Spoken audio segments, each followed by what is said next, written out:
Hey guys, welcome back to our channel. So for today's video, I'm gonna teach you how to pay on Airbnb with gift card. So first, you may want to head over to airbnb.com/gift. You will be redirected to this page where you can redeem your gift card. To proceed in redeeming your gift card, just enter in the PIN, then click on Redeem Gift Card.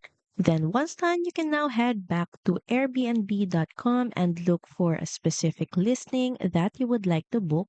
So we have this, for example. So from here, just scroll down and click on Reserve. You will then be redirected to the checkout page. So first, you will be asked to choose when do you want to pay, if you want to pay now or pay later. Then next is just click on the next button.